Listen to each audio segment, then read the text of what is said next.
Puji Tuhan, kembali bertemu dengan saya, Pastor Fulik Listiono, dalam acara video motivasi dan inspirasi Infinity Ministry.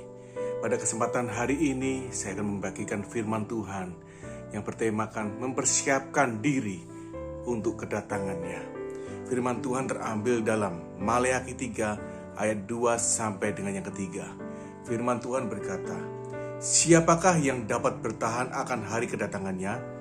Dan siapakah yang dapat tetap berdiri apabila ia menampakkan diri? Sebab ia seperti api tukang pemurni logam dan seperti sabun tukang penantu. Ia akan duduk seperti orang yang memurnikan dan mentahirkan perak, dan ia mentahirkan orang Lewi, menyucikan mereka seperti emas dan seperti perak, supaya mereka menjadi orang-orang yang mempersembahkan korban yang benar kepada Tuhan."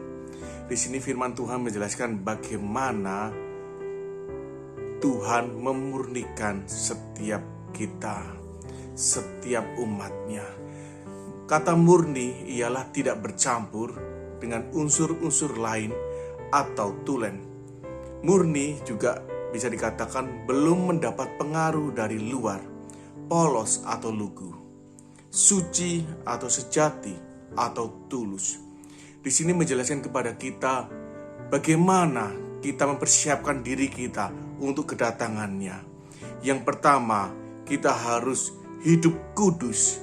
Hidup kita harus kudus atau benar di hadapan Allah. Allah kita adalah Allah yang kudus. Allah kita adalah Allah yang suci.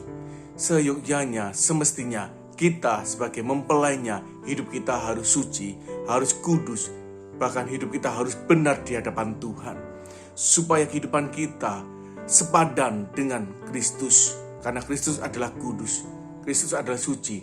Begitu juga dengan kita, kita adalah mempelai Kristus. Sewajibnya kita harus hidup kita suci, kudus, tak bercacat, tak bercelah. Jadi kita harus mempersiapkan diri kita menjadi mempelainya. Dan yang kedua, kita harus setia dan senantiasa berjaga-jaga akan kedatangannya. Sebagai mempelai atau sebagai seorang kekasih, sewajibnya kita dituntut untuk setia menunggu pasangan kita. Untuk menjemput kita, kita harus menunggu pasangan kita dengan setia, menjaga hidup kita dari pengaruh-pengaruh hal-hal di luar. Di sini kata menunggu berarti kita melewati proses. Kita harus diproses supaya kita tetap setia, supaya kita tetap berjaga-jaga untuk kedatangannya. Di sini kita diwajibkan untuk setia. Jangan sampai pengaruh-pengaruh di luar sana atau pengaruh di dunia sana mempengaruhi hidup kita sehingga kita tidak setia. Kita harus tetap waspada, kita harus tetap berjaga-jaga supaya kedatangan Tuhan kita didapati tetap setia.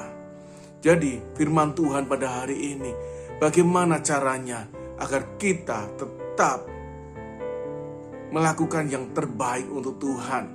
Kita tetap mengandalkan Tuhan dalam kehidupan kita, menyongsong kedatangannya. Yang pertama, kita harus hidup kita kudus, tidak bercacat, tidak bercela, suci. Dan yang kedua, kita harus setia dan berjaga-jaga. Demikian firman Tuhan, Tuhan Yesus memberkati. Haleluya.